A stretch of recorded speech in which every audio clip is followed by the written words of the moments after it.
ಪ್ರಜಾಸ್ಥಳಗಳಲ್ಲಿ ಈ ದೇವಿಯ ಹೆಸರನ್ನ ಕೇಳಿದರೆ ಸುರ ನರ ಗರುಡ ಗಂಧರ್ವ ಈತಕ್ಕಿಂತ ಕೆಂಪುರುಷರಲ್ಲ ಗಡಗಡನೆ ನಡೆದವನು. ಈ ಕೋಲದೇವಿ ಬಲಜು ಮಾಡಿದರೆ ಮೂರು ಲೋಕವನ್ನೇ ಮುಕ್ಕಳಿಸಬಲ್ಲ ಸಪ್ತ ಸಾಗರವನ್ನೇ ಅಲ್ಲಾಲ ಕಲ್ಲಾಲ ಮಾಡಬಲ್ಲ ಸೂರ್ಯ ಚಂದ್ರನ ದಿಕ್ಕನ್ನೇ ಬದಲಿಸಬಲ್ಲ ಅಂತಹ ಶಕ್ತಿಯನ್ನ ಹೊಂದಿದಂತಹ ದಾನವಲ್ಲ ಈ ಕಾಲನಲ್ಲಿ ಈಶಾನಿತಾಪುರದಲ್ಲಿ ನಮ್ಮ ದಾನವ ಬಳಗದವರೊಂದಿಗೆ ಸ್ವಂತ ಆನಂದದಿಂದ ಕಾಲವನ್ನ ಕಳೆಯುತ್ತಿದ್ದೇನೆ ಅಷ್ಟೇ. ನನ್ನ ಸಂಸಾರದ ಕುರಿತಾಗಿ ಹೇಳೋದಾದರೆ ನಮ್ಮ ದಾಂಪತ್ಯದ ಜೀವನದ ಪ್ರತ್ಯೇಕವೆಂಬಂತೆ ಹುಟ್ಟಿದವಳು ಓರ್ವಳೆ ಮಗಳು, ಓರ್ವಳೆ ಹೆಣ್ಣಾದರೂ ಗಂಡಿನಂತೆ ಯಾವುದೇ ಒಂದು ಕೊರತೆ ಇಲ್ಲದ ಹಾಗೆ ನೋಡಿಕೊಂಡಿದ್ದೇವೆ.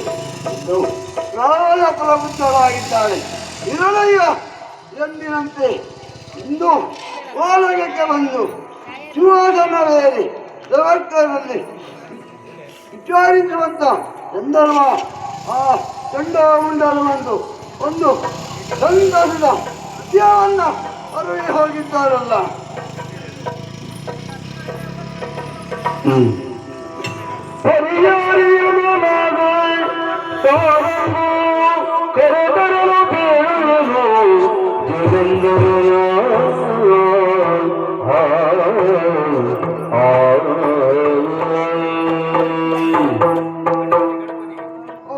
ಚಂಡಮುಂಡರವೊಂದು ನನಗೆ ಆಡಿದಂತ ಮಾತನ್ನ ಕೇಳಿದಾಗ ಅದೆಷ್ಟು ಆನಂದವೇ ಆನಂದ.